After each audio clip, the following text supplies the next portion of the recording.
주의 이름으로 선지자도 하고 귀신을 쫓아냈다 할지라도 그 속에 성령의 열매가 맺혀지지 않는 사람은 아니다. 그런 뜻입니다. 우리가 아까도 말씀드렸지만 이 속사람이라는 것은 가장 중요한 게 속사람인데요. 속사람이라는 것은 재창조되어 하나님 앞에 설 변화된 속사람. 그 완성된 실체가 지금 보이지 않습니다. 그것은 마치 뭐가 같냐 하면 꽃씨를 심어서 꽃이 되는 것 같고 애벌레가 나비가 되는 것 같다. 이 말씀이십니다. 고린도서 15장에 가시면 잠깐 짚고 넘어갑시다. 15장의 35절부터 38절에 보시면 몸의 부활에 대해서 말씀하고 계십니다. 누가 묻기를 죽은 자들이 어떻게 다시 살며 어떠한 몸으로 오느냐 하리니 36절에 어리석은 자여 너희 뿌리는 씨가 죽지 않으면 살아나지 못하겠고 또 너희 뿌리는 것은 장래 형체를 뿌리는 것이 아니요. 그러니까 씨라는 것은 그게 장래 형체가 아니다 이 말씀입니다. 그렇죠? 다만 밀이나 다른 것의 알갱이 뿐이로다. 열매라는 형체는 씨와 다른 전혀 다른 형체는 누가 주시는 것입니까? 하나님이 기르게 하시고 하나님이 주시는 것입니다. 그래서 36절에 하나님이 그 뜻대로 저에게 형체를 주시되 각 종자에게 그 형체를 주시느니라. 완전 완성은 어차피 주 앞에 가야 완전한 실체를 보게 될 것입니다. 그 단계에서 우리가 이 삶 가운데에서 우리가 강건해야 될 것은 속사람이다 이 말씀입니다. 왜 그 사람이 후퇴해야 되는가? 우리 그 사람은 자꾸 쇠퇴해져야 되고 찌그러져 가야 합니다. 이 그 사람이라는 것은 아까도 말씀드렸지만 이 세상에 태어날 때부터 가지고 있던 죄인된 운명의 성격과 그 운명을 상징하는 것이라고 말씀드렸습니다.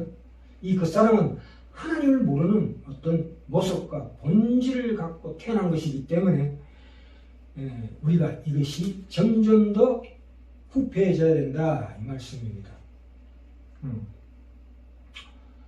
우리가 옛사람이었다가 예수를 믿어 새사람으로 한꺼번에 변했다고 그랬죠. 그러니까 이 그 사람의 후패함은 하나님 우리를 새롭게 재창조하시는 완성되어가는 점진성이라고 볼 수 있습니다.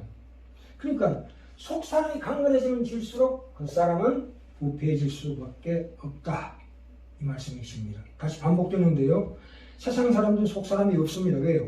하나님께서 약속하신 그 나라에서 천국에서 받는 그 소망과 유업과 약속이 없다는 것입니다. 이 세상 사람들은 불신자들은 이 세상에서 가진 것이 전부입니다. 저 영원한 나라에서 완성될 것이 없으니까 점진적으로 어떤 형성되는 속사람이라는 게 없습니다. 우리가 신자에게 참 여러 가지로 참 환난이 닥칩니다. 고난이 닥치고 실패합니다. 그러나 그것은 신자에게 너무나 당연한 것이다. 왜냐하면 하나님이 우리를 천국으로 끌고 가시고 있기 때문에 나타나는 현상이다. 아까 우리 확인하셨죠. 너희 근심이 변하여 기쁨이 기쁜 것이로다. 이렇게 하나님이 간섭하시고 책임지고 있기 때문에 일어나는 것이다. 그것은 그렇게 성경은 가르치고 있습니다. 우리가 신앙생활 하면서 그렇습니다. 좋고 형통한 일보다는 어려운 일이 많은 것이 당연합니다. 당연할 뿐 아니라 뭐라고요? 기뻐해야 할 것입니다. 우리가 하나님의 손에 인도되어 복된 나라로 보호받고 인도되는 길이라는 것을 아셔야 합니다. 감사해야 합니다. 그럴 때에 비로소 우리 속에 지금 지금 시작된 천국 그 기쁨이 말하자면 좋은 욕망이죠. 욕망이 샘솟듯이 솟아나서 우리가 평소에 가지고 있던 세상적인 욕망 그것들 훨씬 뛰어넘는 놀라운 갈망에 하나님을 바라보는 그 거룩한 갈망에 이를 수가 있다. 이렇게 이해하셔야 합니다. 그렇죠? 우리가 그래서 하나님께서는 결국 우리에게 세상적인 것으로 보상을 주는 것이 아니라 진실로 세상이 줄 수 없는 그보다 더 큰 그걸 뛰어넘는 물론 그것을 거쳐서 더 큰 하나님의 보상이 우리에게 임할 것이라는 그 소망 가운데서 믿음 생활을 해야 합니다. 믿음이라는 게 뭡니까? 보이지 않는 것이죠. 히브리서 11장 1절에 나오죠. 보지 못하는 것들의 전부다.